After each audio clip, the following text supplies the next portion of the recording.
I was born by the river in a little town. Oh, and like the song I've been running ever since. It's been a long time coming. But I know ain't gonna come. Ain't gonna come. I feel that one in the soul, man. Good selection. Like I'm not mad at it. Yeah, y'all with the moon with me. I felt it, bro. Hey, give us a song, Moon. Nah, man, I can't follow the song like that with another song, bro. Give us a song, right? Hey, microphone, y'all easy. Yo, you know that song though?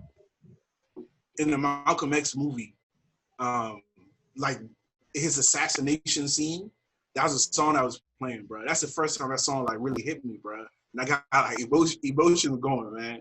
Cause it's such like the last day of his life is such like it's so emotional and drawn out. The way that they show him, how he woke up in the morning when he was going to his last speech and all that. And like Spike Lee just had the song just like playing behind him. It was such like a spiritual moment, man. Yeah, it's true. Great documentary. You talking about the one? Which one? You talking about the one on Netflix? No, the actual movie. The movie was Spike Lee. The Spike Lee joint. Yeah, like the whole last day of his life, like the last event, last speech, all that. You know, like the scenes that Spike shot. There were so many scenes on him, like reflecting and just like you know how they say like someone knows that it's their time to go. You know, so and that song was the soundtrack. So it was that joint got me, bro. It was emotional. We are the Africanist. This is Travel Talk. Welcome to another week here with us, and let me get a little fancy real quick.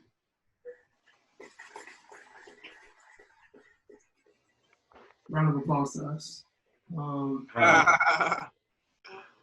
Round of applause.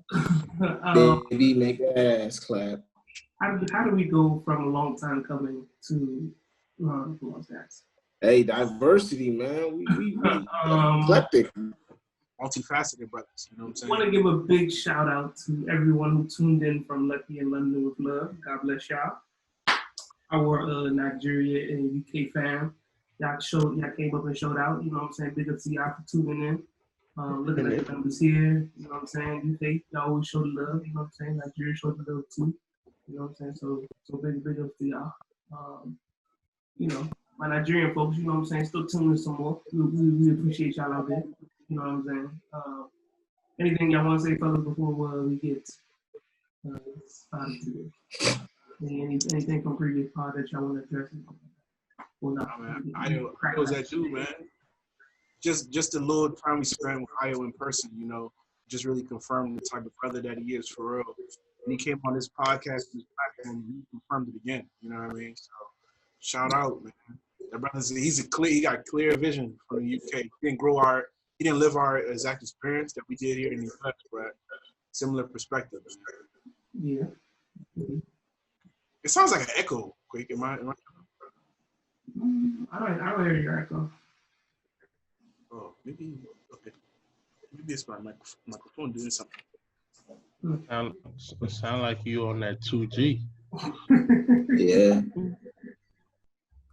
I don't know. Change setting on the mic and see if it's still the same thing. I should do more testing before we started. Don't worry. I'll just. All right. Well, quite a few things to get into today. It wasn't actually like planned in terms of what we're going to but we hashed it out. But we're gonna let the spirit flow today. So much has happened since we got off. Since our last pod, protests still happening. Unfortunately, more deaths are still happening. Many organizations, higher up organizations have come out and I want to say show support for the Black community. If that's what we want to call it. I'm not exactly sure where to stand because I'm confused. But I mean, we won't get into it. Pandering. And yeah, man, just a lot. You know what I'm saying?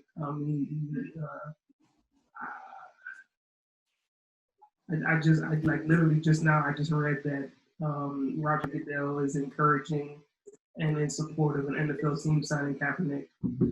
I don't know if that's the same rhetoric that was said last time or what. Yeah, I just got that notification as well. So, I don't buy it. Yeah, I'm not exactly sure where we want to start today, fellas, but I want to send my condolences to all the brothers and sisters that we've lost. I want to start with the young Queen Toyin. Is this Salatu, or you know what I'm saying? Like sounds like she a Salau. It sounds like she a Nigerian young lady. You know what I'm saying? She was 19 years old, man. And she was sexually assaulted, and they found her. She was missing like June 6th, and they found her body. I want to say today. And you know that cut me deep, man, because she's 19 and she a Nigerian girl, bro. Dog, that story is one of the saddest things I heard. Like hearing that, because her own, like, so I don't know if y'all been paying attention to it, but like she left her house because her blood brother was sexually abusing her.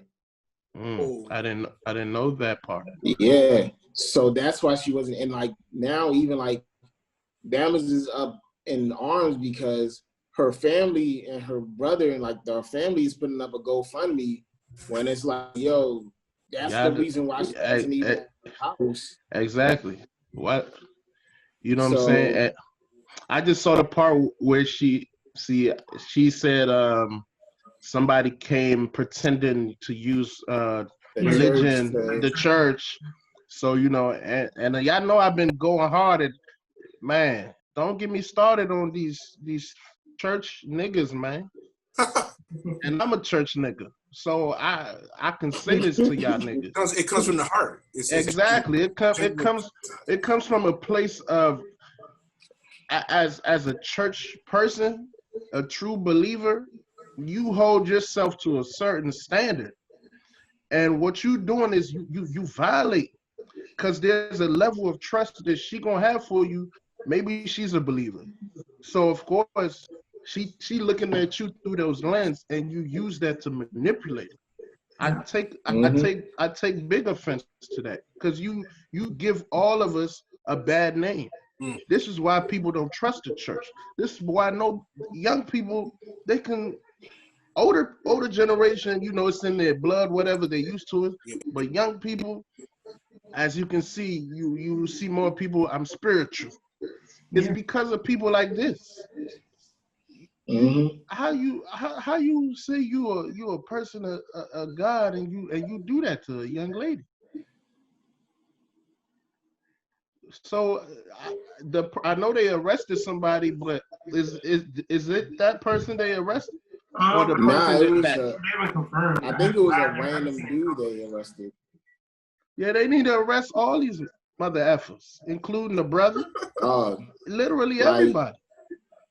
This shit is so sad. The thing is, it made me even want to reflect on the way I look at women. Right. Because I was like, damn, like, do I over-sexualize women too much myself? And then, like, the shit that, you know, like we've said on this podcast, I was like, damn, like, hey, you know, the way I'm listening to my Black queens now, like, I know I've been saying that to, like, the women friends that I have, that I've been talking to, and they'll be like, you know, they think I'm joking when I'm like, yo, I'm really trying to listen to y'all now, like, like, you know, without already coming up like with a defense or like trying to defend some shit. I'm really just trying to. I agree with you, King Mitty, because it's crazy. I mean, I don't know if some of y'all seen me defend B. Simone, and that's where it came from too. because I'm like, yo, of course I agree with some of the stuff that she said. I'm like, bruh, that's still a black woman. Like, I'm not at the point where I'm ready to cancel her. And I was going back and forth with a lot of people, just trying to be like, bruh, she's this still our own people, even though what she did wasn't right. You know what I'm saying? But I don't feel like we should be that easy. Because I mean, I think after last pod, all four of us was just talking about how brave and courageous black women are. We didn't even do that on air. This just regular, genuine conversation that we had.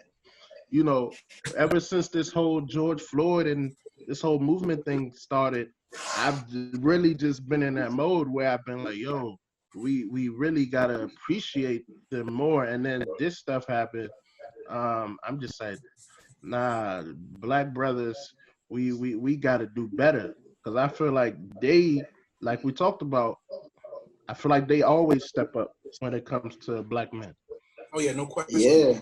No question. I was talking about that with y'all off air last week, man. Like, just in the workplace. My workplace, it will go name. You can go back and listen to our archives of episodes to find out. But they definitely reached out to the black employee base, and they were asking us in order for them to be able to say they're leading the charge. They're up on, making things accessible to African Americans, setting the record straight with African Americans, etc. What do we need to see from them? And like, I read it, and like, I looked at it once or twice, and I was like, I ain't emailing no VPC or nothing. Like, get out of here. Like, nah, I know better than that. Yo, I'm in this group chat with other black women from the organization. They don't pull no punches. They were like, we need this, we need that, 5-point list, 10-point list, all that. And I was like, wow, man, like, yo, honestly, like, I always knew the value of a black woman because we were all raised that way, right? Our sisters, our mothers, all that, our aunts, our grandmother. But to see it like that in action in the workplace, I was like, yo, the part that the black woman played, you know what I mean, in relation to everything that has to do with the black race and all that, it's instrumental, bro. Black women are fearless, bro. Fearless, bro. Absolutely fearless, bro. Instrumental. But yeah, man, just to piggyback your point, Femi, bro, like, oh my brother. But yeah, that's terrible, bro. Yeah, you get no black queen slander from this mouth here from here on out. So, hey, you never did ever, bro. Nah, I made my jokes. I made my jokes. I'm not gonna shy. It's crazy. From the path. It's crazy because and don't mean to keep making it about B Simone. Your homegirl D.Y. Cynthia, she hit me up last week. I tweeted something, and she's super pro black women. So she's like, yo, Femi, like, what's up? I respect you. So hearing you, talk about B Simone when she said, yo, she only want to date an entrepreneur. She's like, yo, why can't, black women, like have certain preferences and standards? Why must they be shunned and all that? And, from speaking to her, I mean, I said, I get your point. You know what I'm saying? I see the perspective that she was trying to say, and even stuff like that. Like, I've been, like you said, Mitty, I've been trying to do my due diligence to you, just make sure that I just take that extra time to listen before I react or whatever. You know what I'm saying? Because it's not enough that we can acknowledge that, yo, they strong or they brave or they courageous. It's like, how are we gonna kind of match that and support them, not in words but in action? So I've been trying to make sure that I do that. You know what I'm saying? And I feel like, we owe these ladies that, man, because we all got great relationships with our mom dukes. Absolutely. You know, I'm not taking. So for me, I'm not gonna take Diane seriously because me and B Denim spent like 3 hours on the phone with Diane talking about a very, looking back on it, it's very dumb, but it was like they were really into it. She had asked the question if your wife, if you were making Drake level money and your wife wanted a Birkin bag or a fancy bag that cost $400,000, would you do it for her? And I was like, like, to me, I thought it was a trivial argument, but they dragged it so long that I was so fatigued. That's a very stupid question. That's a very foolish question to ask. He said fatigued. My answer is no, absolutely not. If you got Drake money, that's probably not. I too had that conversation with the then president and Diane. 400,000, bro. We can. Well, the thing is, from the research I have gathered and discussing with women, I am told that Birkin appreciates in value. Is one of the very few designer things that appreciate in value. So nonsense. It's nonsense. Essentially, it's an investment more than it is a purchase. No. It's almost like buying a Rolex that appreciates in value. Like Rolex appreciates in value. So no. Even to me, I feel like there's no luxury item that is worth me spending close to $500,000 on. Well, I mean, like even if a Birkin, because some people want to buy Rolls, and some Rolls Royces are whatever. Wait, think about this. Whatever. Right? Even if that, you probably break the bullet for it. No. Anything in life, I feel like at this point in my life, unless it's where I'm living, there's only certain things I would spend that level of money on. And that's myself. Yeah. I would not spend a bag for that. I would not spend that much money on a car. Like, I don't see the value in it at this point in my life. It's one thing that when you see how money is and like you want these things, you yearn for these things, but like it's frivolous at the end of the day. It's like even if that bag appreciates in value, right? How many people are you going to be able to sell that bag to? Valid point. My thing is with the luxury clothing item, it's not really like the moment is new versus used. The used gets less. I'm pretty sure. Like it's not a real investment. Like, anybody who can afford that bag when it appreciates can just go get their own bag again. Well, that's the thing, though. Why would I now? If you're, from what I'm told as well, in my research, for Birkin, it's not something that you can just walk into the store and go get. Like, you have to be invited. You have to go on a list. You gotta, you know what I'm saying? I don't care. I don't want to go. So there's a certain level of luxury that comes with that type of luxury. No. Bruh, no. 400,000. Think about the stuff you can buy. Yo, do you know how much, like, as a business, $400,000 investment, what you can do with that money? Property, real estate. So how much, like, you can take that 400,000, you could turn it into millions, bruh. And you talking about a bag? Nah, bro. And that's what I told Diane. I was like, yo, you know what I can do with that money? Like, thank you. Being African, coming from where we're from, you know the things that our society needs that we have. But her thing was that if you can pay for that bag, or if you have that money, you can also do that too. Which to me, like, I feel bad when I spend a lot of money on certain things now, and I feel like I wasted money sometimes.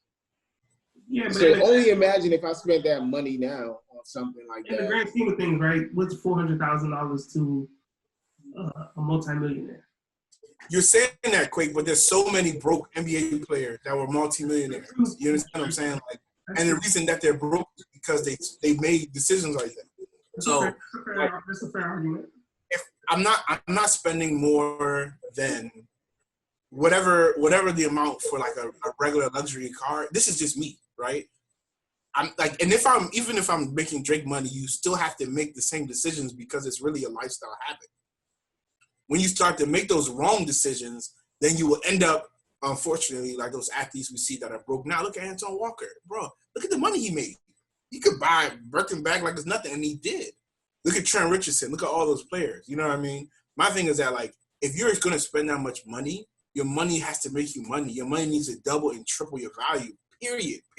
And you cannot make those type of asset decisions if you're stuck on a $500,000 luxury. No, it just doesn't make sense, bro. Like, rich people, I mean, bro, yo, they would never do it. They just wouldn't do it, bro. That's yeah. I mean, I plan to be wealthy one day by the grace of God, and I don't see myself, you know what I'm saying, spending on a bag just because I have it. I mean, just because I have it, don't mean like just because I plan to, when I blow up, don't mean I'm gonna just be like, yo, let me go cop this Rose. That's not my philosophy on life.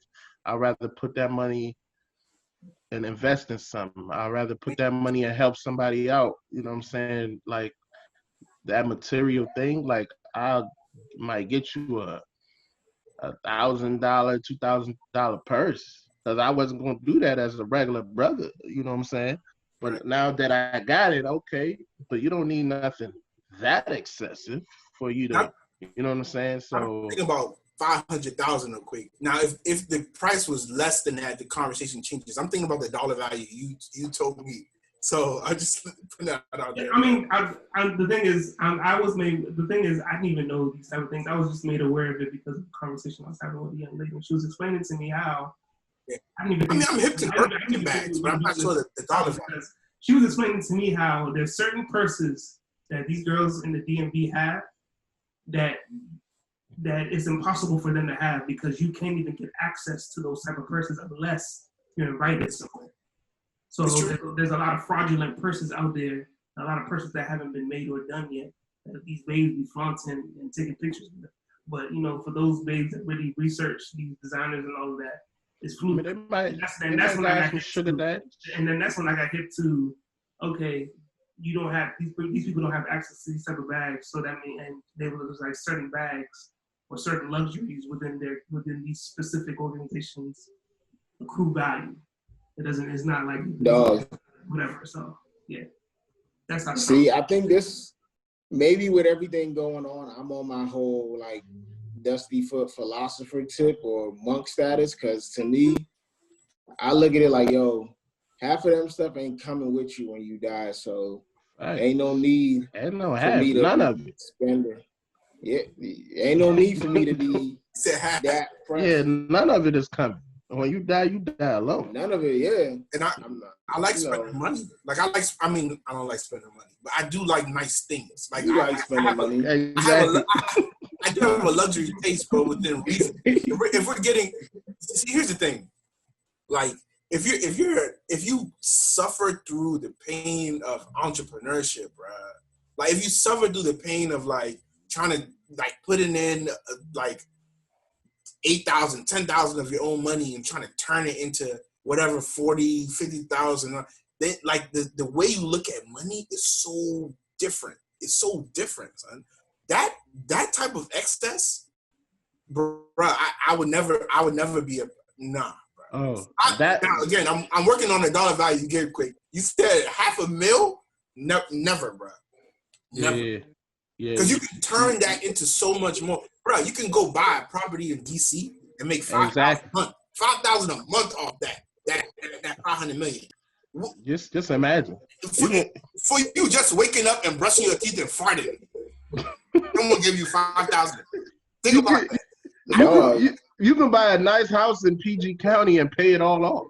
with that and not price. Thank you, and then have so much stuff taken care of. You understand what I'm saying? Like, and then you can, and that money can make you money. You can move out of that house. You can Son, let it out. you know how many schools in Nigeria you can build?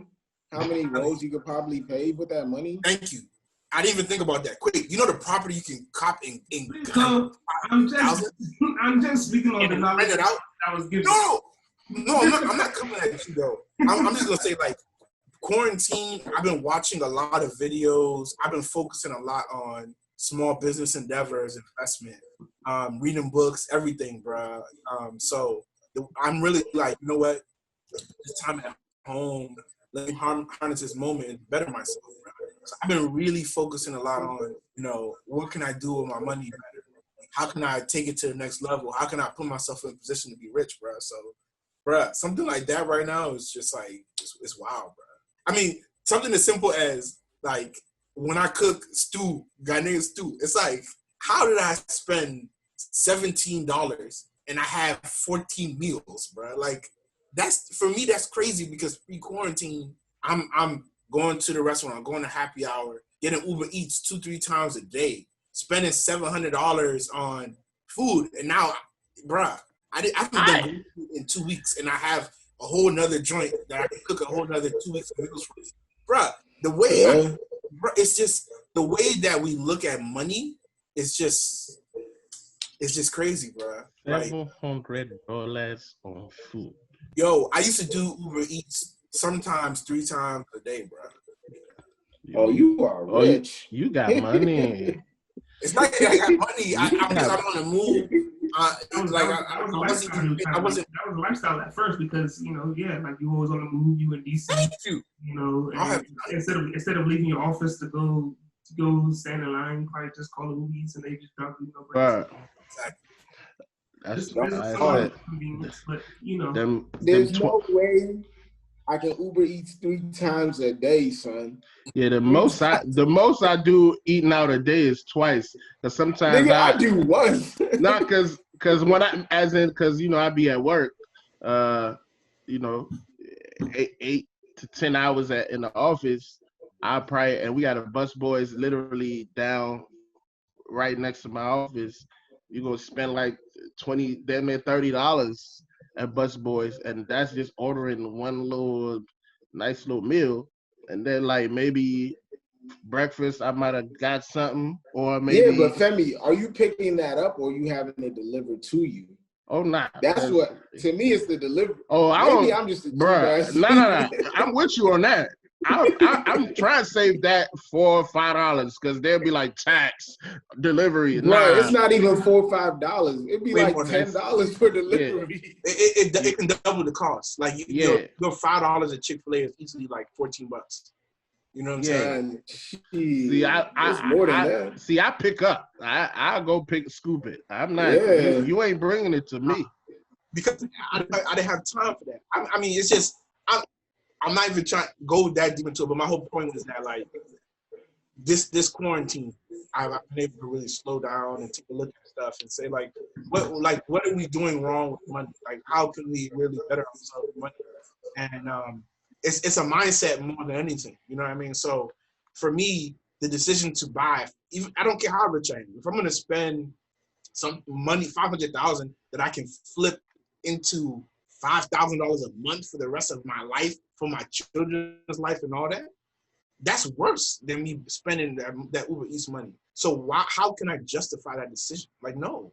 I would rather say, you know what? What's your passion, to my wife, and say, all right, here's half of that, $250,000. Go and run your business, start your business, try something out. You know what I mean? Hire people, do whatever, because it's a mindset. Like, you need to attach the mindsets, bro. Yeah, I definitely co-sign that. I didn't know we were going here, but I didn't, bro. I wanted to talk about conversation. But what I will say, in terms of money, I will say that I personally value this quarantine time just because I have not just aside from saving, but I've wisened up in terms of just understanding. All right, sometimes there's certain luxuries that you can just park and hold. You know what I'm saying? I'm saying, like, you've taken care of a lot of your stuff so much. Like, for example, maybe you paid down a significant amount on your credit card or something like that, right? Your monthly expenses now is a lot lower because you don't have to pay as much. So you get to enjoy whatever it is you want to enjoy, or you can just park that money. You understand what I'm saying? So let's say, for example, I'm a lover of shoes, right? I done paid down my credit card so much that maybe it's like, what, $20 a month to pay. You know what I'm saying? That extra $120 that I was adding to that $20, I can find me a nice pair of shoes and be like, let me treat myself, or let me park it and just keep parking it until I get, you know what I'm saying, until it's something that I want. So I definitely agree that money has been well utilized during this 3-month quarantine break, at least for me. I was watching a YouTube video of this guy. He's really rich, like one of these millionaires or whatever. And he was saying that he bought like a duplex or like a two home property, right? Double family property or something. And he bought it. The market was so low when he bought it, and the market was up now that he's able to. He lives in one part of it, and his tenant lives in the other part of it. He lives for free because the money he collects for rent covers all of the mortgage or whatever. So he essentially lives for free every day.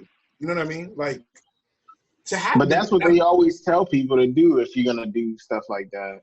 Bruh, the amount of money he had to have in his pocket to shell out and buy that. You know what I mean? You will never get that if you're doing Uber Eats daily, or if you're spending too much percentage of your salary on cars or a bag and stuff like that. You won't have that money sitting on you when it's time to make that sharp decision. You understand what I'm saying? Mm-hmm. So that's what I mean. Like it's a mindset, bro. And I've been hanging with my brother a lot too, bro. And like he's even been showing me stuff and all that so much more than ever before. And it's like I'm like, yo, like you can't be wasteful, bro. I even used to knock on MIDI for some of these things, bro. And I'm looking at it like, bro, nah, it's a mindset, bro. You have to start from within, son. Real talk. Love to see it, man. Love to see it. Matter of fact, you know. Close. Quake having fun with that with that joint. Yo, we could have a lot more on the soundboard, and the sound could be a lot better. The only issue is that I don't have the right connections. I didn't buy it, so I bought it today. It should come in tomorrow. So by next week it should be Gucci. Yeah, I don't know, bro. I thought maybe you'll see the feedback, because I don't know, because I feel like it wasn't like this before. So I don't know if my mic is introducing some feedback that's hitting with some. I think. Or do I need to wear a headset or something? Maybe that's it. Because I think in between one of us, like you know how Liddy and Femi, they now got headsets on. It's only me, you with the mic. So I think that brings the clarity out between us. So should I try a headset so my sound isn't being captured? You don't have to try it today. You can try it next week. But I think we're good so far because Liddy's off mute. But the pod audio is fine, right? Yeah, the pod's fine. Yeah. Look at us troubleshooting. Look at us troubleshooting the podcast while we're doing the podcast. So, gentlemen, well, Femi, you said that you wanted to say something. Man. Say something. I want to say something about Goodell also. My family members, you know what I'm saying, Stronger Together t-shirts available. Limited amount that I got on me. So if you want to hit me up, DM me, or whatever the case may be, it's $28. Hey, hold me one, bro. Make sure you hold me one. That's like you and your sisters? No, me and my cousin. My cousin, the one that I'm always with in Texas. Her and her husband. Okay. Her and her husband and me, we came with the design. And so they $28. What? You said 28? Yeah, 28. How y'all come up with that 8 on the back? just out of curiosity. Because, you know, people be like 20, 25, 30. I was just curious how y'all come up with the 8. Does it mean 8? The 28. For me, because for them, maybe not. Maybe they're doing more. They're doing $5 proceeds. It's like the. Here's how. Okay, so to make sure it's $23, right? The $5 on the end of it is the $5 that's being donated to the National Bailout. I think the National Bailout Organization. right?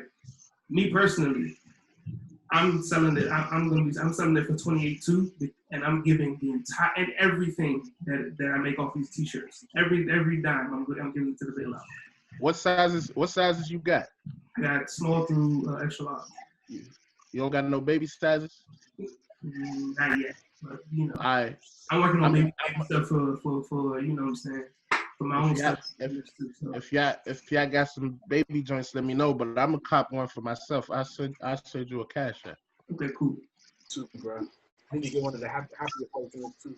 All Africanists is one yourself item. So, all right. Femi already got his free one, so y'all and maybe y'all can get y'all. Hey. That's because Femi's in the promo. Femi's in the promo for you. So yeah. Hey, did you happy yourself today? I did not. I seen somebody using that. I was like, man, me too. Influence. I won't say the names, but I picked it. Somebody was what? Somebody was using his slogan. It's okay. Hey, we'll talk off air. Hey. And literally, I know I saw it too. And when I remind you what it is, you're gonna be like, bruh, I know. Hey, yeah. Hey, put that in that group chat. I think it's been a while, so I forgot about it. But now that we talking about, I'm trying to remember who it was. But all right, I'll wait. I remember exactly who it is. Well, I'll just say that I'm working on my. Hey, put it in that group chat. I'm working on my fall merch. So the fall merch, I think you fire. Hey, Quake, you about to do them like how them people did B. Simone, with the book for using your slogan. Nah, but crazy though. I was just thinking like, yo, man, black people, yo,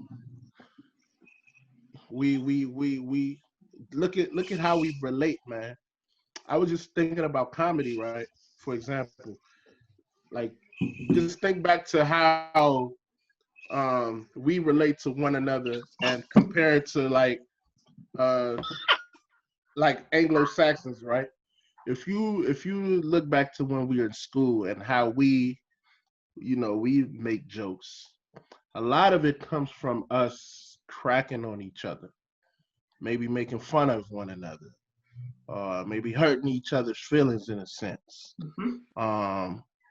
If you look at like other communities, and we find them corny, by the way, they don't normally crack on each other as much. In like, if you look at their stand-ups, right? Mm-hmm. It's more so just them trying to talk about something that they think is funny, and usually people within that community, let's just say Anglo-Saxons, they got hella dry comedians to me. And I feel like a lot of black people share the same sentiments because, our comedy is a little different. If you look at our Cat Williamses or Bernie Macs or whoever, our comedy is different. Yes. But in now trying to dissect or look deeper within that, I think it speaks to how like the effects of like colonization and slavery, mm-hmm. because like we're so used to making fun of ourselves and laughing at the expense of one another, not saying like we have bad intentions, but even that, I think that's something we have to try to unlearn, because our intentions is not always bad, but in actuality, like for example, you a big joint and you sit in front stage, and I've been to a comedy show where I was sparked by Lil Ari Spears sparked me, and Lil Duval. I've been sparked, you know what I'm saying? Because I sat front row both joints, right? But I'm a black person, I know that's what we do. It's like if we think about it though, some people may go home and that joke might feed into their insecurities more. I feel like as black people, because of what we've been through, there's a lot of things that's been passed down that's been normalized, but it can have some negative psychological impacts. Look at like how we discipline. Whites were the one that started beating. They used to beat on us. Now they all of a sudden they don't beat. Well, they never really beat their own. They used to beat on us, right? But now we took that as they used to beat their wives. Remember white dudes used to beat their wives. I mean, I'm talking about like I'm talking about their wives. But I'm talking that about wasn't the positive. kids. That was like, yeah. Mitty, I'm talking about the kids. Yeah. Yeah, I'm talking about the kids, like when you raising them. You know what I'm saying? That's you speaking to like this abuse. I'm talking about in terms of discipline. Like now we've taken that as, yo, I have to beat you to discipline you because that's what was done to Black people, you know, when to discipline them, to keep them in line. And now we've taken that as like our norm that a lot of people will chastise you if you don't beat your kids because that's a norm in us. And like I said, it's not that we have bad intentions when we beat our kids. We actually have genuine intentions. But like I said, the effects of these things, it stems from the evils and the horrors of these Anglo-Saxons. I blame them for everything. But it's like, yeah, I blame all the evil shit that happens in this world on Anglo-Saxons. It's all there, 100% they fault. Family done turned into Dr. Umar. Hey, I love that dude, man. I told you. It's serious times, bro. I love that dude. You know, but I feel like it's up to us, even though it's their fault. We live with the consequences, or we deal with it. So it's up to us to be aware of it, so we can start trying to unlearn some of these things and like trying to develop new ways of relating with one another. That's positive. That will be beneficial for us. That's just, you know, that's just some things that I've been observing because like we said, you know, we talked about how we deal with our women and all that. Yo, I mean, I was just thinking back to college, you know what I'm saying? Like it was this bro code thing that you couldn't be nice to a girl in a sense you viewed as a simp or a sellout. You know what I'm saying? And I'm like, then fast forward to when you're older, you know, they expect you to be like, yo, you know, treat women right. But it's like you develop those things of, you know, looking after bros in those time periods, you know, that's another slogan. Whereas like, then you get older and it's like, yo, you're not treating women right. And I feel like these are some of the things that we have to unlearn and undo so that in our adulthood, we're having healthy relationships with your bros and with your homegirls and all that good stuff. Yeah, I think you're right. I think in addition to what you said, I think it's the perfect time to even discuss, you know, what Dave Chappelle brought up. Because, you know, in his I wouldn't consider that stand-up. I would consider it more of a TED Talk in his own unique way, where he essentially, and I'll just focus solely on the Don Lemon point based off of what you said, because Don Lemon was like, you know, CNN's like, you know, where is Dave Chappelle? Where are these actors, actresses, or whatever to speak on the current climate of things? I think Dave Chappelle said, I ain't gotta say nothing. The streets is gonna do the talking for me.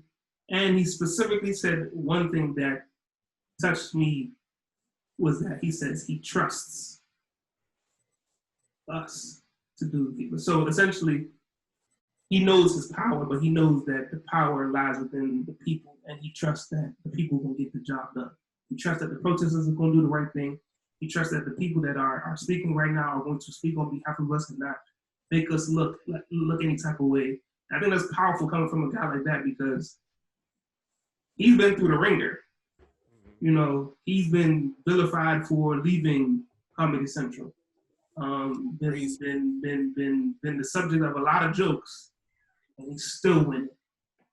You know, so I think to add to what you're saying, Femi, I think, you know, speaking on 846, and what you just said, I think tying hand in hand, you know what I'm saying, our level of communication and how we work with each other has to improve. You know, we're stronger together than apart. So for sure.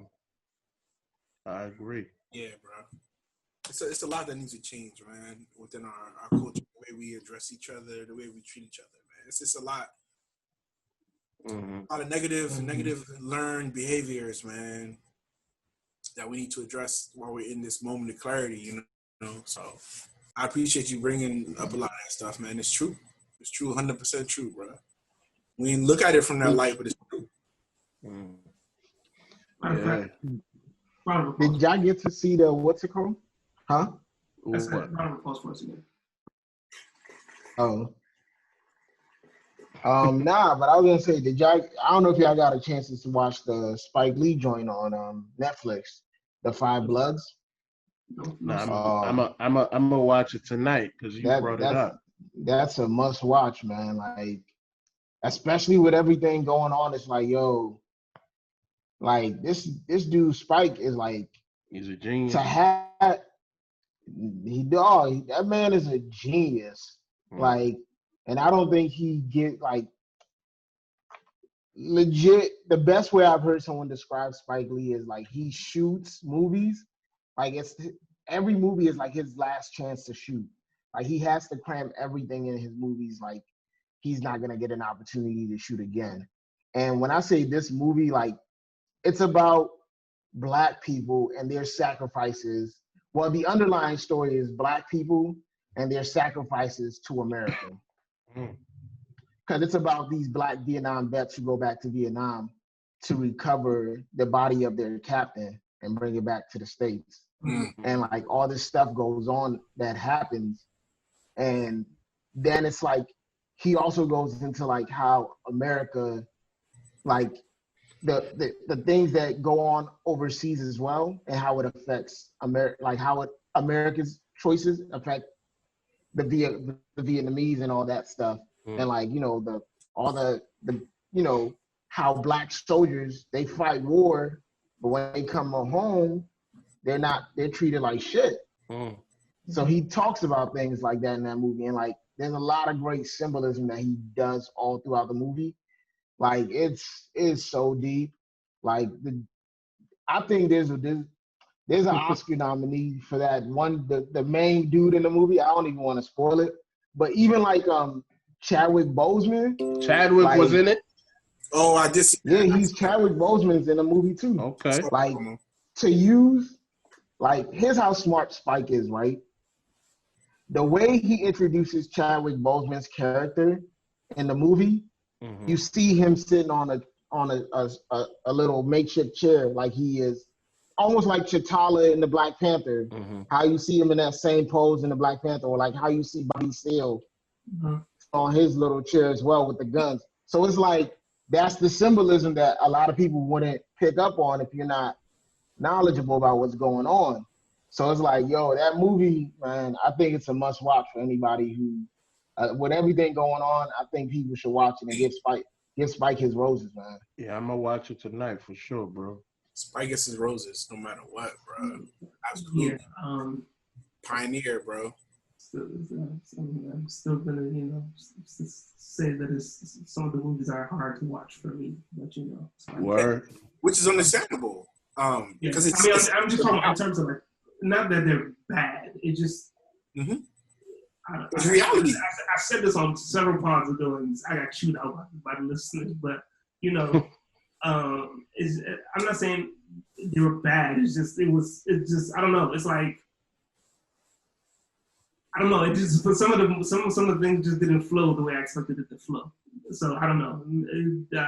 I can't articulate it. He gets too artsy with it. Like you can tell Spike is somebody who studied like those old. He's a film school nerd. Yeah. So like when he shoots, it's like he's shooting it for almost other film school nerds as well. Like there's things that I didn't understand that he does in his film until later on when I started like studying like film myself. That makes sense. But like when you watch a Spike Lee movie, there's usually something he's really trying to convey. And like you have to latch on to that. Like for example, something like She's Gotta Have It is not that good. The Netflix series. Okay, it's not that good, whatever, but I love the season 1. See, a lot of people did. If you're watching it though, what do you get from it? The imagery, the sound, the music, the culture of how it is to be a black person in Brooklyn. You watch that show. You go and visit Brooklyn and watch that show. You really feel immersed in Brooklyn. You understand what I'm saying? Like that's how Spike. He's different. Like so, for example, even School Days. It was like partly a musical. They had musical sets in that joint. But he's trying to give you the experience of how it feels to be a black student at HBCU. Everything about it. You know what I mean? The bands. You know, the activism. We were all at ASA. You know what I'm saying? Marching and holding up our red, black, and green and all that. You know what I mean? Like he's like, yo. He said what he said. One day history will look back on this and say, what is the authentic experience of a black person at this point in time? And that's what he gave you. You understand what I'm saying? So, like what Mitty's saying, like it's some of the stuff, sometimes acting might not be all there, but like, you have to key in on like specific aspects of it. Like, but this movie is on it. 1,000% perfect, bro. You know, so he's capable. Like this movie is like Spike Lee at his best, dog. Like hands down, this is Spike at his best. How many Rotten Tomato you give it? To me, this is the best movie I've seen all year so far. Wow. I mean, ain't that many movies come out like that. Bravo. Lockdown since February, bro. We ain't seen nothing. But to me, the last movie I saw was Just Mercy.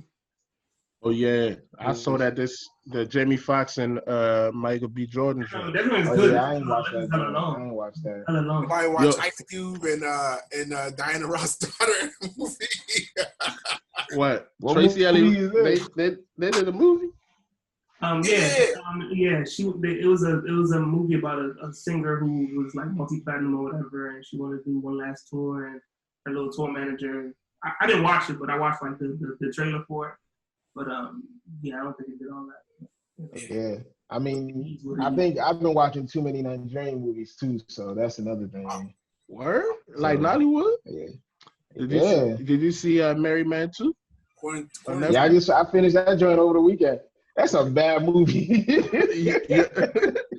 I like the first one better than the second one, but most people say the first one is better. Yeah, the first one is better than the second one, but the second one. The storyline is like, the thing is, I go to Nigerian movies if I'm trying to escape. That's my new escapism. Like, if I'm trying to get away from, like, all the shit that's going on, I watch a Nigerian movie now. Because it's like, I don't take it too seriously. Like, it is what it is. Like, it's like mental rest, bro. It's just enjoy. Like, you're just watching a film just to laugh. Like, you're watching a film just to be entertained. You're not watching it for like the story, the big reveal, and like, you know, all the stuff that people put behind it. Oh, Parasite didn't come out this year, did it? It did. No, it did come out. Maybe late last year. Yeah, that was last year. Yeah, I was about to say that might be. That's a dope movie, bro. But I just didn't want to say one thing. This has more rewatch value, though. Yeah, I won't rewatch Parasite. You're right. I would not. It was great, but I wouldn't rewatch it. I just want to say something about Chappelle though, that I thought was very powerful. Genius. So Dave Chappelle did say in 846 that George Floyd, you could tell he knew he was gonna die because he's calling out his mother's name, and that really resonated with me. When I saw that, when I watched the George Floyd video, even before the Chappelle stand-up, but to hear him talk about he saw his father do it, calling out his grandmother's name when he was on the deathbed. Yo, last December, the December before this past one, my grandmother, she did the same thing, bro. She was on bed rest.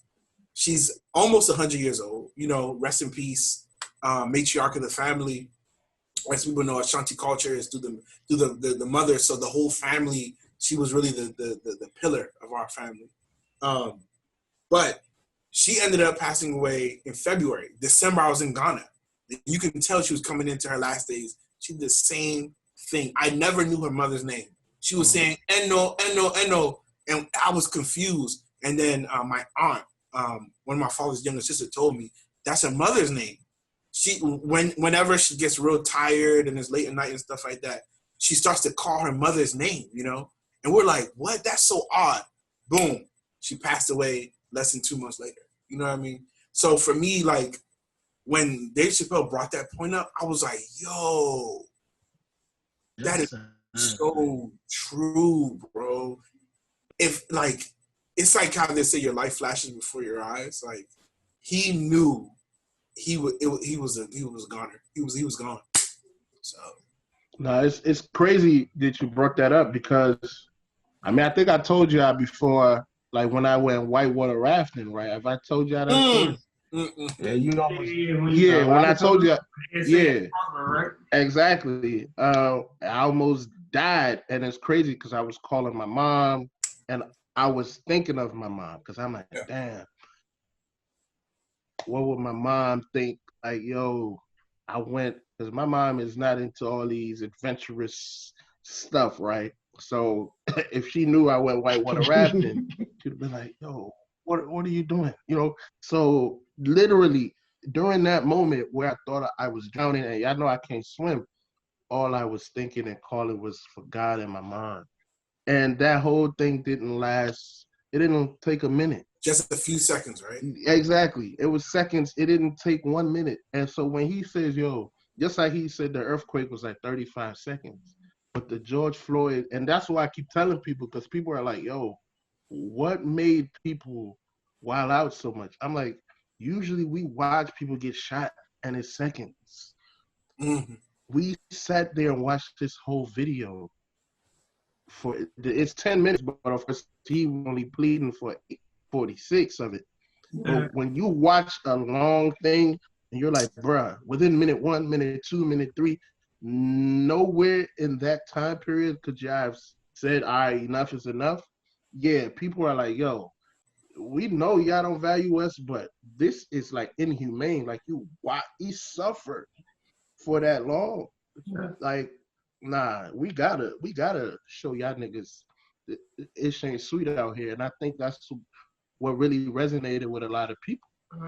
You know, and that, to me, go ahead. now I was just gonna say real quick, and to me, the fact that you have people who call for their mom shows you that, you know, that's like the purest form of love you can obtain out here in this world, is the love between a mother and a child.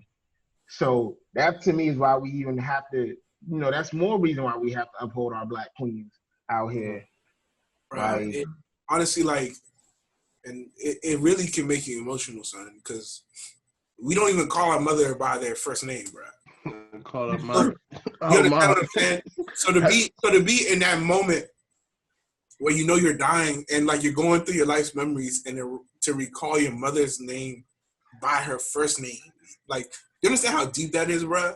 Yeah. And like, I mean, I'm even thinking of like when I found out that's what my grandmother was doing, and then she passed away shortly after.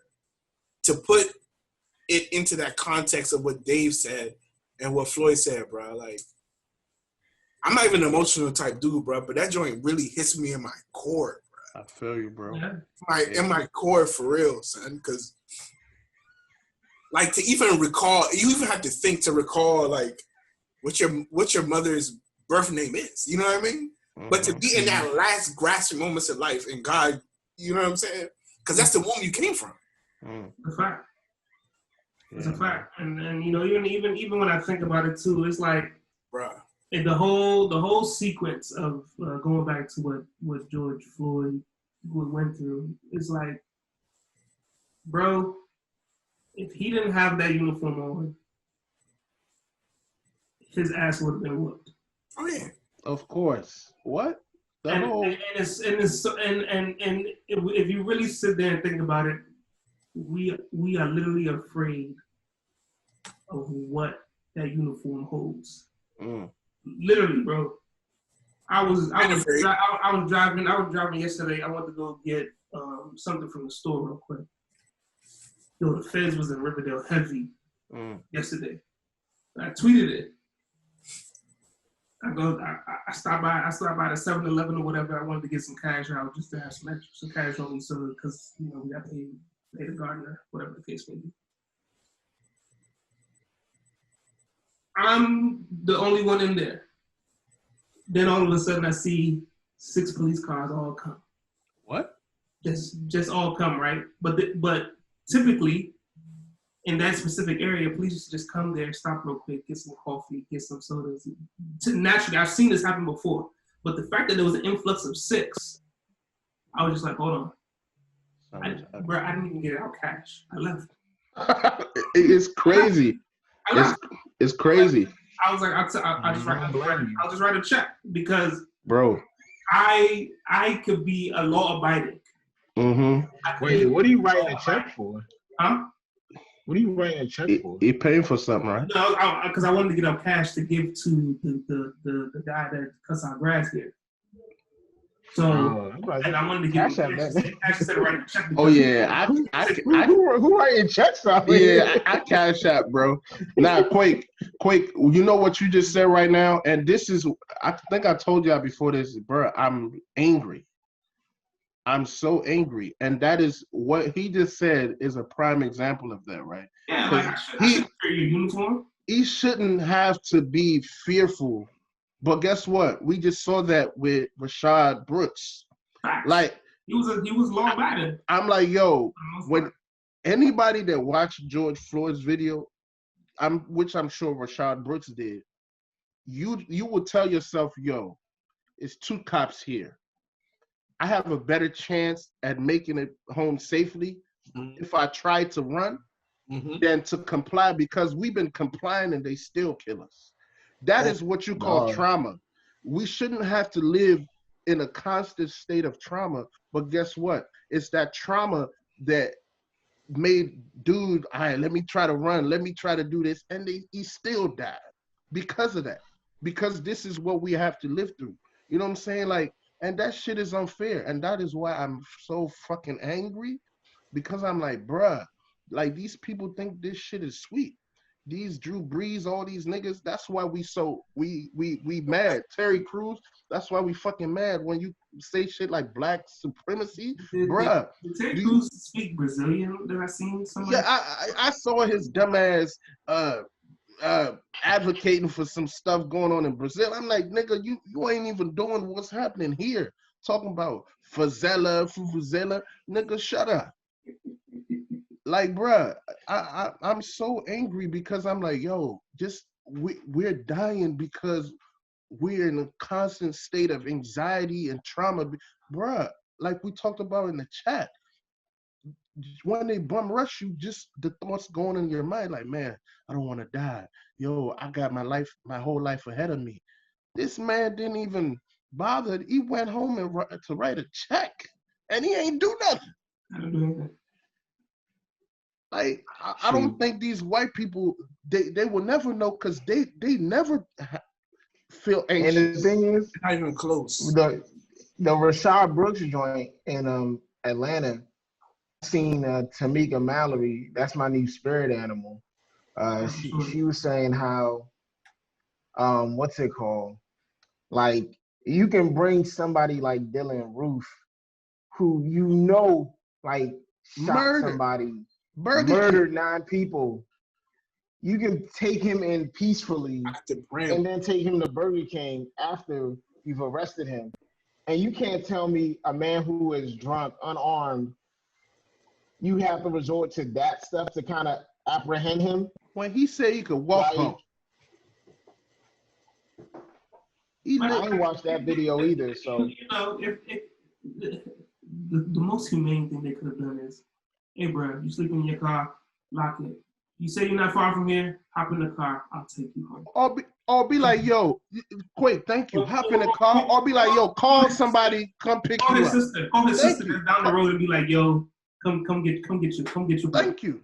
They don't care, bro. But and the people talking about, yo, police, nah, they know how to police because we see the comparisons, the parallels when they police white people. They go through these measures. It's only when they police black people that they don't do these things. So the issue is not, oh, they need more training, because I was arguing with my little sister about this yesterday. I'm like, no, they don't need no fucking training. They need to defund them. Exactly. We need to defund their asses. Because they're useless. Defund them fully.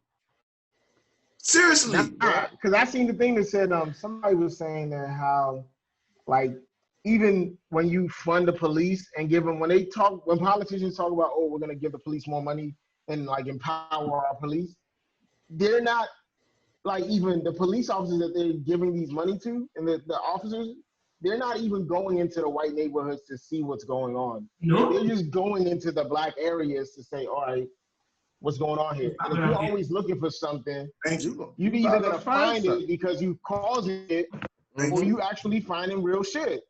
So if you're, it's mind blowing, like, that people don't even understand this or don't want to see this. Yeah, like, because I even be thinking sometimes, half the time, like, even when your homies is drunk, you know what I'm saying? All right, dog. I'm gonna bite the bullet to take you home. You know what I'm saying? Like, normal human being type, you know what I'm saying, situation. I'm gonna look out for you. I ain't gonna let you drive. We're gonna park your car here. If it's towed, it is what it is. We handle it in the morning, but you gotta get home sleep. You understand what I'm saying? The thing is, you found him drunk in the parking lot. Cool. I'm sure it's not the first time somebody's been asleep in the parking lot drunk that they've come across. You know how many times I've slept at Rams Head parking lot? Bro, I've driven home after DJing. I slept in my car, bro. You know what I'm saying? For like 5-10 minutes just to gather myself before I get out. Yeah. It's natural, dog. Like, even people who stop on the side of the road. Oh yeah. You don't want to take that risk of driving, bro. If an athlete speaks out wrongly, he's gonna lose all his endorsements. He just said something harmless. He didn't hurt anyone. He didn't kick anyone. He definitely didn't kill anyone. You're gonna lose your money. You understand what I'm saying? Yeah. I went to elementary school in the hood, bro. In Suitland, Silvale Road. You can look it up, bro. That's where I went to school. We didn't have anything. Heard me throwing his gang signs out. We didn't have anything, bro. Like, for me to be at elementary school age and understand that, okay, I'm getting a good education, but this is probably not the most well-funded environment. That's significant. It's trash, bro. So for you to tell me that my county, my region, is spending money that could go from building a better future, somebody that could have been a politician, I'm not saying me, but anyone that's in my school or whatever, could be the next leader, could be the next DA, the next Jack Johnson, who rose to PG County executive on the strength of a legal record defending Black people from police aggression. Look up Jack Johnson if you don't know about it. PG County. You love Jack Johnson. I love Jack Johnson, bro, and he's even more important now. And I swear, I wish he would be one of the next headliners. But for you to tell me that instead of me getting school books or something that could further my education for me to be a next leader, you're giving money to the police department, that's putting guns to my older brother. When Black athletes cannot even speak out or slip of tongue one time or tweet something 7 years ago and lose all their endorsements. Does that make sense? Defund every single one of y'all. They got to. Defund every single, go and generate your revenue. Because if you have to, then maybe you would treat the people you're supposed to serve better. Maybe that you would. Part of me in my mind is like, when I go back to that, the Toyin girl that they found murdered, it's like, yo, she in her mind probably thought, I can't call the police because they're not really going to do anything about this situation. They're not going to help me out here. It's like, when you've been through what we've been through as Black people, it's like, like, all right, what can you do? Like if you call the police, like if someone breaks into your car, you call the police might come and be like, oh, you know, what's going on? What happened here? Or they might come and be like, oh shit, you broke into the car? They're gonna question you like the suspect. They might plant drugs in the car, bro. They might put drugs in the car and say it's you. Like, come on. Yeah. You know, there was this one story that I wanted to tell when we had Cuz on from Lava. Who? John? Yes. I was going to tell him this story that a police officer told me when I was probably like 18 or 19, right? So I was going home, right? And on the road, it was 2 lanes. So the police officer was in front of me. I switched over to the next lane, right? So I'm just cruising. My stop is coming up, or my turn is coming up. Police officer wasn't too far away from me. Like he was behind me, but I was a little bit forward him. I was doing the speed limit. The speed limit was 35, I believe. But I think he was just slowing down. I guess he was just trying to, maybe reading my plates or whatever the case may be. I guess that's what happens. So maybe I go up a little further so it doesn't look like I'm cutting directly in front of them off. So I go up a little further, I get in the lane, boom, I signal, turn, yada, yada, yada. So I'm literally maybe 30 seconds away from my house. Y'all been to my house, you know, where Parkdale at, the next stop over. Black cop, he pulls me over, right? And this is what he told me verbatim. It has never left me to this day. So even if I miss a turn and a police officer next to me, I'm going to miss my turn and wait till I get to the next turn. He told me, he was just like, license registration. I gave my license registration. He said to me, he was like, look, I didn't pull you over for anything. You weren't doing anything wrong. I'm just letting you know that police officers have pride. You didn't speed, you did nothing, but police officers have pride. Because you got in front of me, some police officers would have found a way to give you a ticket. What? I was just like, huh? He's like, yeah, I know you. I can see in your license you're a young dude, so you know what I'm saying. It ain't really happened to you yet. But listen to me. Don't get in front of a police officer. Don't cut off a police officer, whatever the case may be, or they're gonna get your ass. Straight like that. That's real. And I was imagine how you get mad if someone cuts you off in the road, right? And if you have power, and I can do something about it. Yeah. Why wouldn't I just get out and be like, yo, pull over? I don't get mad when people cut me off or get in front of me like the right manner. I get mad when you almost cause an accident. If you cut me off and then you go slow, that's disrespectful. I get mad when you almost cause an accident and you get in front of me. But if you get in front of me the right way, what I'm mad for? I'm not a fast driver, so hella people get in front of me when I drive. But it's like cops think everybody should go away when they pretty much be in fear when they pretty much. That's why when I used to work in Suland, anytime I hit Suland, my whole driving maneuvering changed. And take over me. I don't care, bro, because that day told me he told me to my face. I think that's what caught me off the guard most. He said you did nothing wrong. It's very wild. Because you got in front of me, I'm gonna do something about it, or somebody can do something about it. Yo, I remember that day so vividly. It was a summer. It was literally 2 weeks before we were about to go back to school. Did he give you a ticket? Nothing. He didn't do anything. That's a good brother right there, though. He saw me and he just like, all right, I'm gonna get this. I'm gonna give you game. Yeah, because he probably know the people he work with. He probably know that some of them dudes are assholes. Yeah, and they probably ready to pull over black kids. He probably just, they could have been in whatever precinct or whatever. They could have been talking about this shit. Yeah. And he witnessed it, and he's like, damn, like that's fucked up. So, you can't even be mad at a brother like that. Yeah, I wasn't mad. I think I was more so shocked than anything because it was just like, damn, like. Not only was this free game, but at the same time, I'm paranoid for my life because I'm just like, yo, I know I didn't do nothing wrong. I know my taillight's not out, you know what I'm saying, all that jazz, you know what I'm saying? So I'm thinking that I'm on my P's and Q's and I did, you know what I'm saying, did everything right, indicating, signaling, all of that, you know what I'm saying? So, but hey, if nobody's giving you that advice, anybody listening to this pod, this is DJ Earthquake's advice to you. You know what I'm saying? That's real, bro. Officer, bro. Like, That's even real. if just be cautious. If you gotta miss your turn, miss your turn. It is what it is. You know what I'm saying? I'd rather eat that L of going a little bit further to get to my destination than to be caught on the curb with my hands behind my back for no reason. I'm gonna say what I've learned.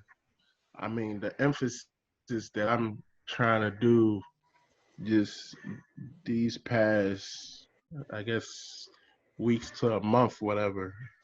Um, I just feel like as individuals, man, we, we can start with ourselves, and that's what I've been trying to do for real. Um, Cause I mean, yes, I think on the chat we talk about like Kyrie Irving, whatever, bruh. Like this stuff. The thing is, these systemic things. That's what this country was built on.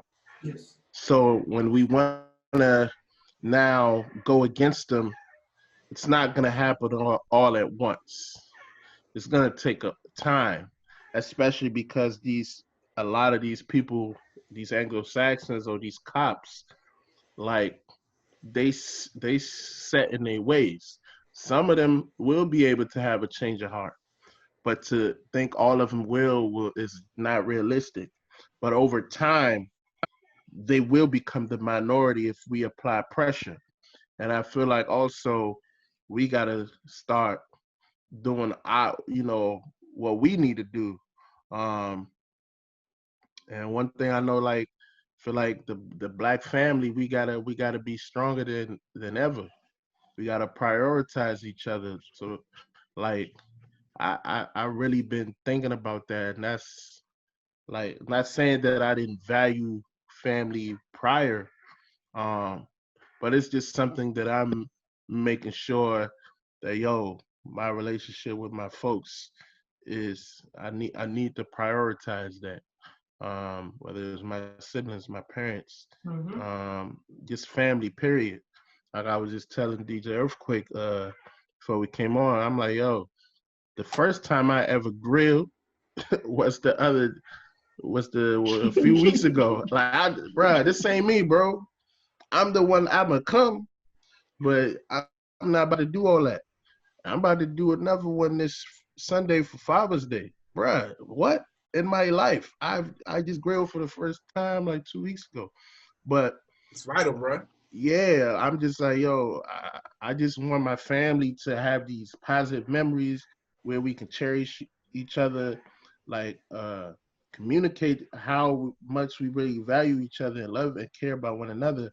That's really important. And I feel like friendships, we got to do that too, man. You know, whether it's your homeboys or your homegirls, you got to value that, and you got to be there for one another, and just create a streamline of just positivity.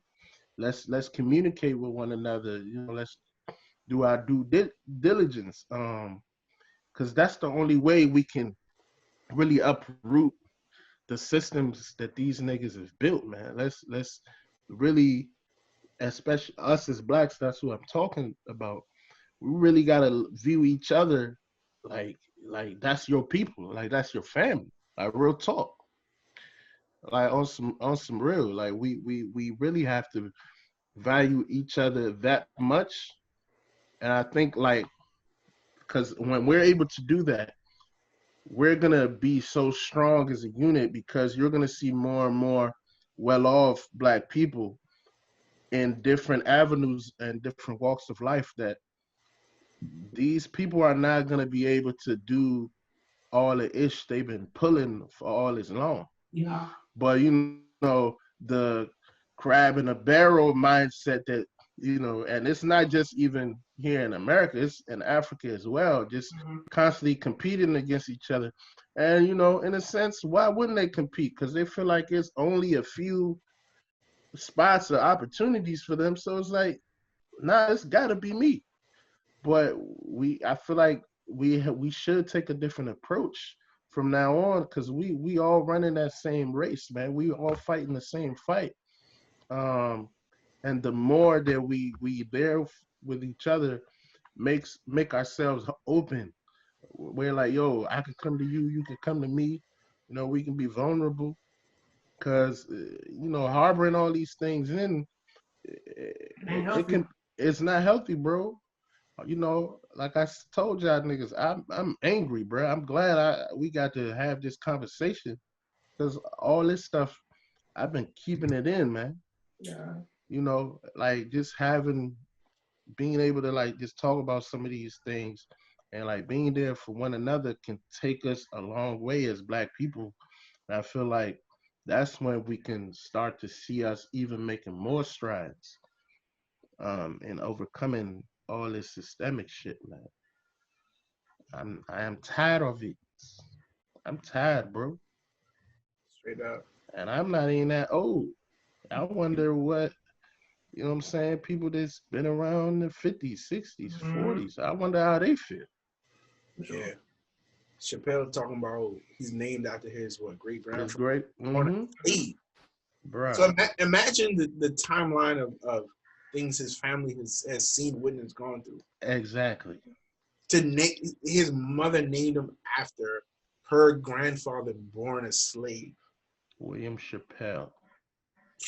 Bro. Hold on, William Short is Dave. No, his middle it was William David Chappelle. Okay. So, yeah, Okay. middle name. So Dave. Yeah. Okay. And that they say that dude was the man. Yeah. Like, wow. Well, shout out Dave Chappelle, bro. Yeah, man. He set an important tone for the week, man. He did. And shout out. That dropped when? That dropped last week Friday. Last week, yeah. Yeah, Friday. It dropped on Friday, I think. Yeah. The power to go out and drop a special for millions of people to watch and say, I'm not talking, the streets is talking. While you're talking, like that's deep, bro. On YouTube. That's deep. That's levels right there. I don't have to talk. The streets gonna talk. I don't have nothing to say, and I still won't say anything while you're saying something. Yo, telling the streets, giving the streets more instruction while standing back. You know. When I saw it on YouTube, I thought it was fake. Cause I'm like, bro, why? And I couldn't believe it. I'm thinking like, yo, let me hurry up and watch this joint. And I know I posted it in the joint. I'm like, let me hurry up and watch it before they take this joint away. And I couldn't believe, like, yo, somebody dropped a new special. And I knew it was new because he was talking about Corona. I was like, wait, this shit is new. Yeah. What's even crazy, I just got a notification from CNN that the second wave is supposed to be worse. But, yeah, bro. I saw that. Yeah. We shall see. Hey, Don Lemon responded to Chappelle. Yeah. I did watch Yeah, I peeped that. But he accepted it. He was like, I like Chappelle. You know, he knows it's good. He was happy. He was happy. That guy, he's always like, that guy's funny guy. Yeah, he called all of them out. I was watching it. I was like, dang. I was watching CNN Live. Where are you, Oprah? Tyler Perry. I said, dang. He's a wild dude. I don't know. You know what's crazy though? Oprah actually said something about George Floyd, but I honestly believe she might be losing her relevance a little bit because she's been losing it. Get out of here. Nah, I just think we starting to see her for who she is. Because I'm like, yo, with her platform, let's not even say George Floyd. Nigga, Breonna Taylor, bruh. Yeah. I honestly, I didn't even see Gayle King say anything either. You know what I'm saying? Man, you know what I'm saying? Like, Dog, I'm so happy people are calling them out on their bullshit. For real. Like, yeah, Oprah's relevance is no longer for our community. Mm-mm. Like, I seen that she did like a 2-day town hall special thing. Mm-hmm. I was like, I'm not watching that bullshit. Like, I didn't watch it either. I didn't watch it. Like, to be honest, our people didn't put Oprah in that place, bro. Yeah. You know what I mean? Not to say she wasn't never real, but like I probably don't think she was. Maybe some people do. So whatever. But we didn't put her in that place. We didn't. I mean, I'm in the belief that a fight like this that we have ahead of us, we need to fight it on all fronts. Like, we need everybody on different angles. Correct. Like, you know, in order to achieve what we want to achieve. So we need people like Oprah. And I don't want to take anything away from what she's doing and all that, or how she approaches it. But it's not, her approach is no longer the general approach for the average Black person. She's lost that cultural relevance to us. Now, to the white community, she's still that gateway to peek into what Black people think. And she may have Oprah probably been rich for too long to know what the regular Black person going through. Exactly. And she might have a little Black assistance or something that she can reach into, but she doesn't live it herself to know what it is. Agreed. Oh, that's so factual. Look up Oprah gets kicked out of a luxury store in France or Paris or whatever. One time Oprah was shopping in like France, and like she got it, like they were racist towards her, the thing every Black person over there would experience. And she made a comment that was so insensitive, like so tone deaf, to the point of like, wow, I guess this is how it feels to not be in America and be treated like an actual Black person. Like just like some real off the wall, crazy wild stuff. And this was like more than 10, 15 years ago. She been like that, bro. She knows the privilege that she has and the wealth that she has because it ties with money. Yeah. She's been rich way too long. What Gayle King says is no different than what Oprah would say. People accept that. Accept it. But yo, so like Quake, you brought up Goodell in the beginning of the episode. Yeah. I just want to say that I recognize, because Richard Sherman came out and he said that NFL owners, y'all need to say something. Yes. When Cat was getting persecuted, y'all all did y'all thing. Many of y'all spoke out in the opposite. Jerry Jones, for example. He said, Jerry Jones, say something right now. Show the people where you stand. Put your money where your mouth is. And I thought about it because we just watched the Steve Bisciotti joint with Lamar and RG3 and all that. Yes. And I was one of the people saying that it looks like some BS, some nonsense. And I thought about it, and I was like, damn, okay. But when Goodell speaks, I say it's nonsense. When Bisciotti speaks, I say it's nonsense. Yet I agree with Richard Sherman that Jerry Jones need to speak. So what? I'll say it's nonsense. It's a lose-lose situation.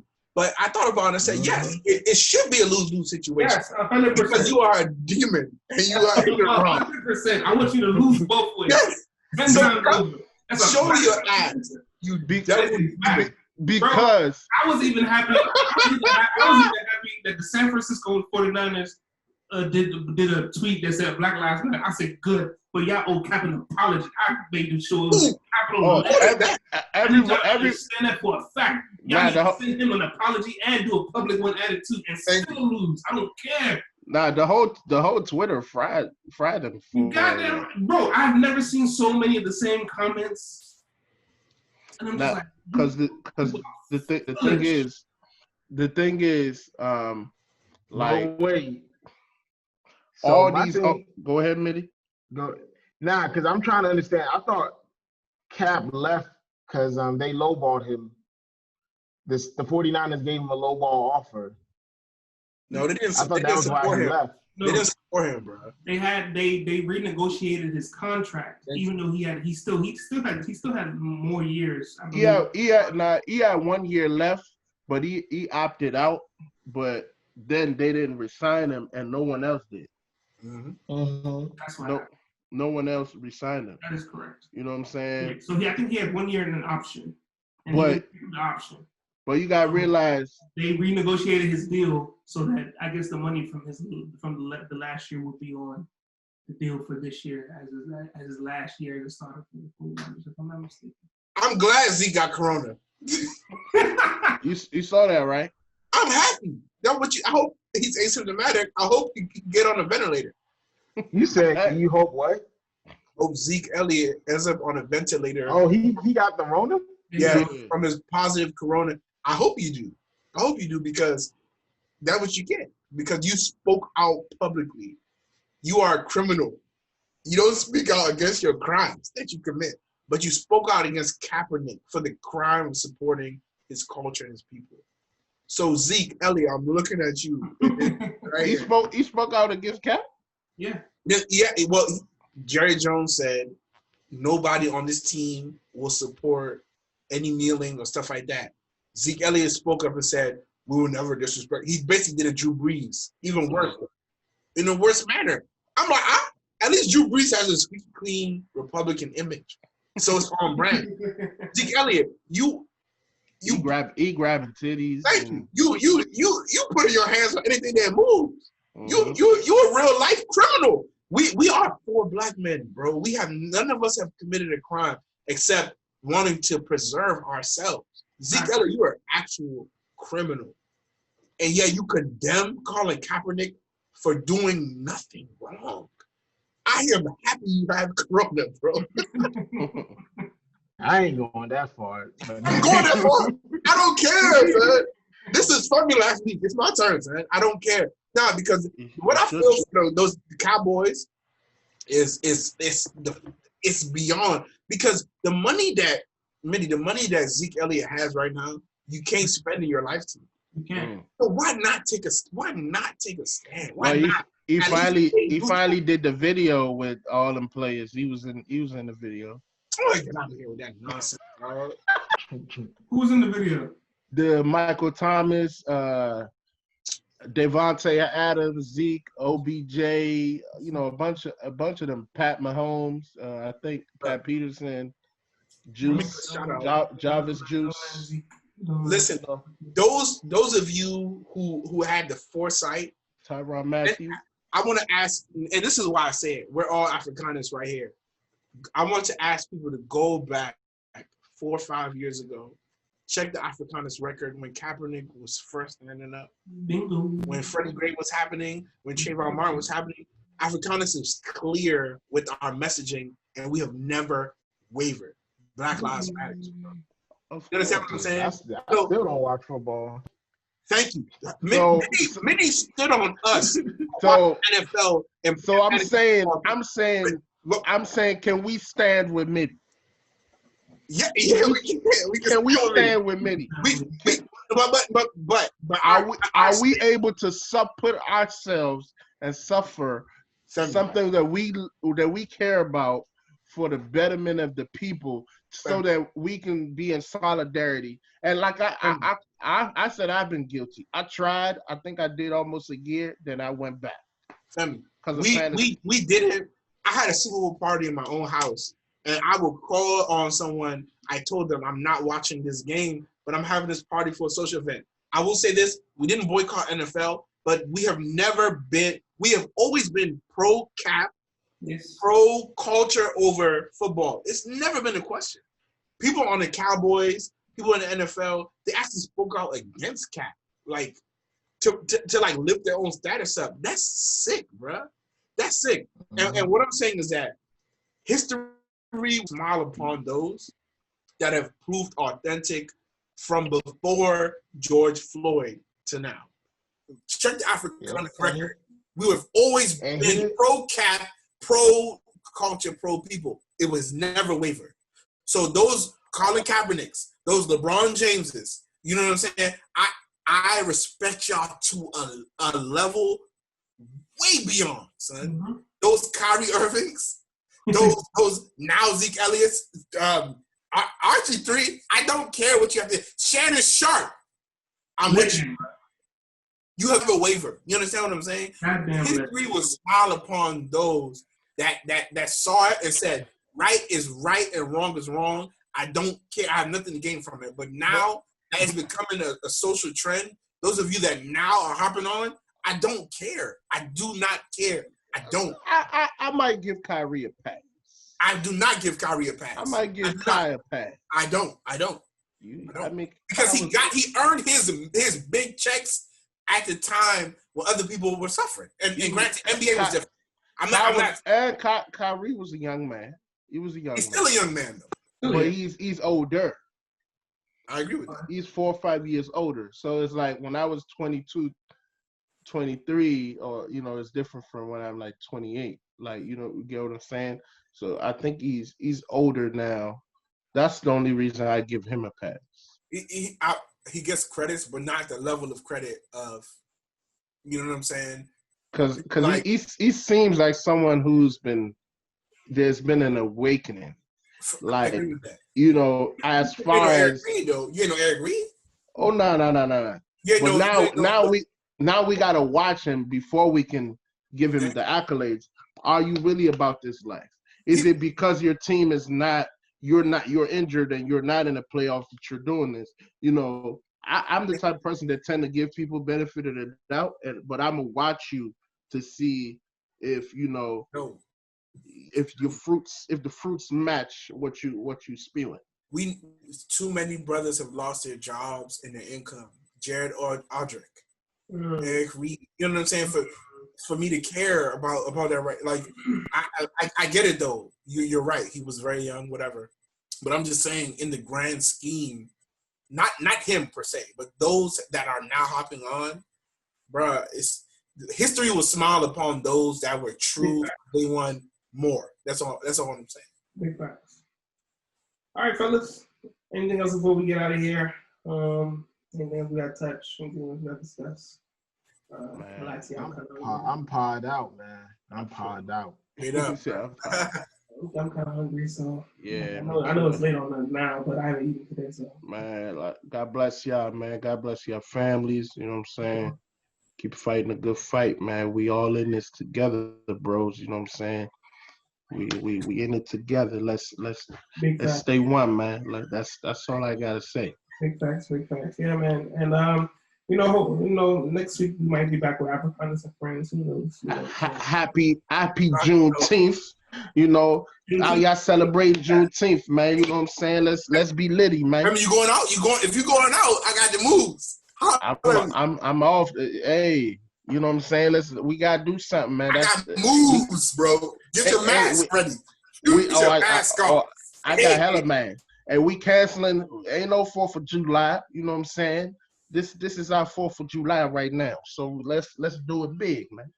Yeah, I'm too scared to come out to Maryland, man. Corona got me pussy. I'm pussy, so. I'm afraid of where you at. You afraid of here? I'm afraid of where you at. We good over here. We in Chocolate City, baby. Chocolate City, baby. Shit. Yeah, ain't nothing chocolate where you at. Oh yeah, hey. Except the liquor's locker room. Oh. I forgot that round 2 of the Rona's supposed to come out. Now, mind about that movie, bro. They said round 2 gonna be worse. Yeah, I'm good, bro. But wait till next winter hit, bro. This shit got me like, damn, I ain't about to come home for a whole year, dog. Rona can return January 2021. I'm cool with that. I just need to go to Jamaica in November. Bruh, I don't even know what Jamaica's gonna look like for us, bro. I don't even know if that's gonna happen. Jamaica ain't got no Rona. They ain't got no Rona in Jamaica. For real? They do. Yeah, I think they got rid of all their cases. Now they shut it down. Really? And got rid of all their joints. Yeah, that's why they was able to do the Beanie Man and what's it called joint. Wow. IG battle. So I guess I guess the wedding gonna happen then, bro. Hey man, I'm here for it. It's gonna be a good time. Great show, fellas. Great show, man. Yeah, so we'll catch you guys next week. Peace and blessings. Make sure you follow us on Instagram and Twitter at the Africanist Pod. Email us at africanistpodcast@gmail.com. You can find this episode not only on YouTube, Spotify, iTunes, where else? All podcast platforms. Everywhere. iHeartMedia, Google. On your mama phone, your daddy phone, your grandma phone. Thanks. And yeah, man, be on the lookout. You know what I'm saying? Website coming, all of that good stuff. So we're still cooking up in this quarantine. But be safe out there, y'all. Keep fighting the good fight. And let's get these W's. No more L's. W's only.